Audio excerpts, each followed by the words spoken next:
السلام علیکم. پروگرام درویش دی دنیا کے ساتھ میں ہوں فاطمہ وسیم, اور میرے ساتھ موجود ہے ہمیشہ کی طرح پروفیسر عبداللہ بھٹی صاحب, جو کہ روحانی اسکالر بھی ہیں, اسٹرالوجر بھی ہیں اور پامسٹ بھی ہیں, اور ان کے بتائے ہوئے سارے سلیوشنس کے بعد میرا نہیں خیال آپ کے گھروں میں کوئی بھی پرابلم رہتا ہوگا. اور اس کے ساتھ ساتھ اگر ہم آج کا ٹاپک ڈسکس کریں تو وہ ہے ذی الحج.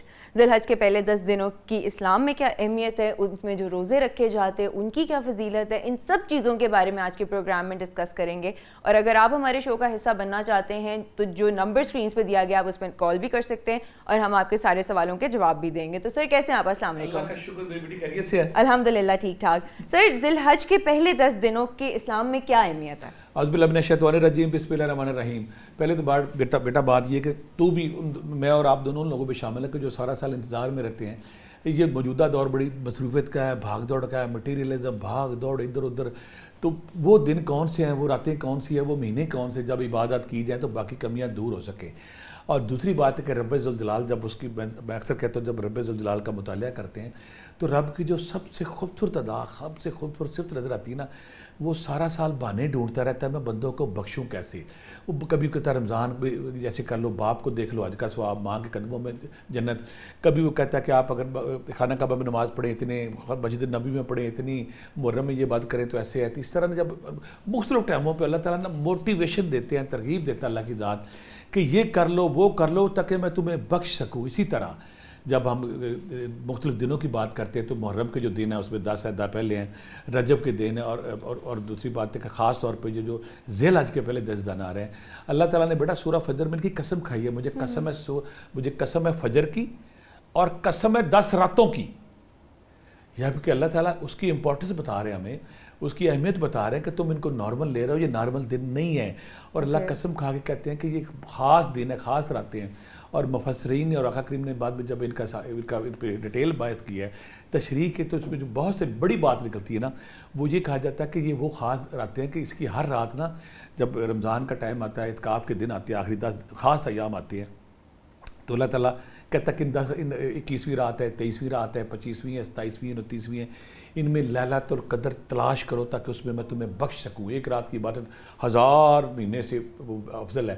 تو یہاں پہ میں جب پہلی دفعہ میں نے سنا تو اس میں مفسرین نے کہا ہے کہ جو یہ عشرہ کے ذی الحج کے 10 دن آ رہے ہیں, ہر رات لیلۃ القدر کے برابر ہے. اوکے, دیکھیں وہاں پہ ایک رات ہے, یہاں پہ میں 10 راتیں مل رہی ہیں. اور دوسری بات ہے کہ پہلی سے لے کر 9ویں 8ویں ذی الحج تک ایک دن کا روزہ رکھے سال کے برابر. ہماری سستیاں, کوتاہیاں, ہماری گناہ گاریاں, ہم سے وہ عبادت نہیں ہوتی, ہم سے وہ ریاضت نہیں ہوتی, ہم سے وہ نوافل نہیں ہوتے. یعنی کہ اس کا مطلب ہے کہ اگر آپ اس جو ہمیں 10 دن آنے والے ہیں آگے ذی الحج کے, ان دنوں میں اگر ہم روزانہ کا ایک روزہ رکھتے ہیں تو ہم ایسے جیسے, اگر پہلے 8 دن ہم رکھتے ہیں تو ایسے جیسے ہم نے 8 سالوں کے روزے رکھے لگاتار, ایک 16. اور پھر اللہ کی جو رحمت ہے, اللہ کی جو شفقت ہے, اللہ کا رحمت اور بخشش کا پرنالہ جب پورے عروج پہ آتا ہے تو پتہ کہتے ہیں جو 9ویں کا روزہ رکھے گا, 1 سال پچھلا 1 سال اگلا, میں 2 سالوں کے گناہ معاف کروں گا. صحیح. اہمیت فضیلت دیکھیں, ہر روز 1 سال کے برابر. اور جب آپ 9ویں کا روزہ رکھتے ہیں تو آپ ایک پچھلا سال ایک اگلا سال اس کی بخشش ہوتی ہے. اور دوسری بات جب عرفہ کا دن ہوگا, جب حج کا دن ہوگا, اس دن اللہ تعالیٰ کہتے ہیں کہ اس دن کیا کہتے ہیں, اللہ تعالیٰ کہتے ہیں کہ پہلے تو اللہ کی ذات نے رات کو فجر کے وقت زمینی آسمان پہ آ کے لوگوں کو بخشتی ہے, تو اس دن کو بھی ہوگا. اور جب عرفہ کے میدان عرفات میں لوگوں کا ہجوم سمندر ہوگا تو اللہ کی ذات فرشتوں سے کہے گی یہ کون لوگ ہیں, تو فرشتے کہیں اللہ میاں تیرے مہمان ہیں یہ. تو اللہ کہے گا میں نے ان کو معاف کیا. اور آقا کریم فرماتے ہیں, مفسرین فرماتے ہیں کہ عرفہ کے دن اتنے اللہ تعالیٰ بندے جہنم سے آزادی دے گا جتنے پورے سال میں نہیں ہیں. یعنی کہ یہ وہ دن ہے, یہاں پہ ہمیں عبادت, آگے جا کے ہم اور ڈیٹیل بات کریں گے, عبادات ہیں, ذکر اذکار ہیں, صدقات ہیں, خیرات ہیں, نوافل ہیں, روزے ہیں, قرآن پاک کی تلاوت ہے. تو آگے چل کے ہم ان پہ ڈیٹیل بات کریں گے, وہ کون سی ذکر اذکار ہیں, وہ کون سی عبادات ہیں, وہ کون سے نوافل ہیں, وہ کون سے صدقات ہیں کہ جن کو حاصل کر کے ہم پورے سال کی کمی دور کر سکتے ہیں اور بخشے وہ لوگوں میں شامل ہو سکتے ہیں اور اللہ کے نیک بندوں میں شامل ہو سکتے ہیں.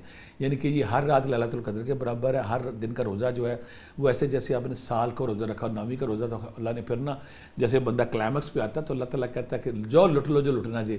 اللہ کہتے ہیں کہ پچھلے سال اور اگلے سال کے گناہ معاف ہے. تو اللہ نے قسم کھائی ہے کہ مجھے قسم ہے فجر کی اور قسم ہے 10 راتوں کی. اور وہ 10 راتیں جو مفسرین یہ کہتے ہیں کہ ذی الحج کی یہ 10 راتیں جو آگے آ رہی ہیں موجیں مار لیں, سارے سال کی کمیاں دور کر لیں.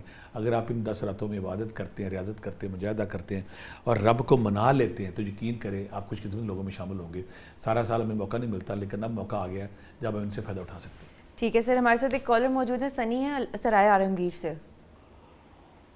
جی السلام علیکم. وعلیکم السلام سر, آپ کا سوال کیا؟ میرا سوال ہے کہ میں 17-18 سال سے روحانیت کی نا تلاش میں ہوں, تو وہ جو جوش جذبہ وہ چیز ختم ہو گیا کافی ٹائم سے, تو وہ چیز مل نہیں رہی. تو میں بہت کوشش کر رہا ہوں, تو پروفیسر سے یہ ریکویسٹ ہے کہ میرا کوئی ایسے ذکر ہے کہ وہ چیز دوبارہ ٹھیک ہو جائے. یہاں میں اپنے دیکھنے والوں کو بہت سارے لوگ نا, مثلا میں جو میرا چینل ہے اس پہ اگر جاتے ہیں تو اس میں نے یارکیب کا چلہ بتایا ہوا ہے, نادی علی کا بتایا ہوا ہے, تذکیر کے چلہ جات بتائے ہوئے ہیں, سورہ یاسین, مختلف وظائف ہے. تو ان وظائف کے لیے شرط ہوتی ہے کہ آپ نے 41 دن کرنا ہے, 6 مہینے کرنا ہے, سال کرنا ہے. جو روحانیت کے متلاشین ہیں, جو روحانیت کے مسافر ہیں, جو روحانیت پسند کرتے ہیں, جو ذکر اذکار پسند کرتے ہیں, مختلف صورتوں کا چلہ وظائف کرنا چاہتے ہیں, تو ان کے لیے میں کہوں گا یہ بس 10 دن قیمتی ہیں. ویسے اگر سورہ طلاق کا جو وظیفہ ہے جس میں رزق کا وظیفہ ہے, پتی بننے کا وظیفہ ہے, اس میں اللہ تعالیٰ فرماتا ہے نا وَمَن يَتَّقِ اللَّهَ يَجْعَلْ مَخْرَجًا, جو میرے پہ توکل کرے گا میں اس کو بے شمار رزق وہاں سے دوں گا جہاں سے تمہارا گمان بھی نہ ہو. ویسے 1000 بار ڈیلی پڑھنا پڑتا ہے, لیکن یہاں پہ جو دیکھنے والے ہیں ان کی موجیں لگ گئی کہ اگر ان 10 دنوں میں آپ اس صرف 1000 دفعہ پڑھ لیتے ہیں یا 313 بار پڑھ لیتے ہیں یا آپ 110 بار پڑھ لیتے ہیں سورہ طلاق کی دوسری اور تیسری آیت رزق کے والے سے, پیسے کے والے سے, قرضے کے والے سے, تو 10 دنوں میں آپ کی زکوٰۃ پوری ہوگی ہے. یا اگر آپ سورہ کوثر کا عمل کرتے ہیں 120 دن, تو ویسے آپ کو 41 دن کرنا پڑتا ہے, یہاں پہ صرف 10 دنوں میں آپ کی زکوٰۃ ہو جاتی ہے. یا سورہ یاسین کا بہت بڑا وظیفہ ہے جو آپ کو 41 دن یا 6 مہینے سال کرنا پڑتا ہے, یہاں پہ اگر آپ صرف 10 دن روزانہ پڑھتے ہیں, یعنی کہ یہاں پہ ان 10 دنوں میں, بلکہ میں تو یہ کہوں گا کہ بعض اوقات اگر آپ 10 دن ہی تو آخری 3 دن یا اس ہفتے کے کسی دن 30 دن لگا, 3 دن اگر آپ لگا لیتے ہیں, یا سورہ مزمل کا فقر کے لیے, درویشی کے لیے, روحانیت کے لیے, آقا کریم کے عشق کے لیے, قربت کے لیے پڑھا جاتا ہے. اگر آپ نے نہیں پڑھا تو سورہ مزمل ان 10 دنوں میں آپ آرام سے کر کے 41 بار یا 101 بار کر سکتے ہیں. یہ سارے وظائف میرے چینل پروفیسر عبداللہ بھٹی آفیشیل پہ پڑے ہوئے ہیں. وہ وہاں پہ جو پورا سال آپ نہیں کر سکتے, چاہے اس کا الرکیب کا ہے, چاہے نادی علی کا ہے, چاہے پیسوں کا ہے, چاہے روحانیت کا ہے, چاہے جادو ٹونے کا ہے, کوئی کچھ بھی ہے, تو آپ ان 10 دنوں میں وہ وظائف کر کے اپنی اس کمی کو دور کر سکتے ہیں. انتہائی متبرک دن ہے, ان 10 دنوں میں لوٹ لیں, جو بھی تسبیح ذکر اذکار کریں گے وہ کئی گنا زیادہ آپ کو ثواب ملے گا اس کا.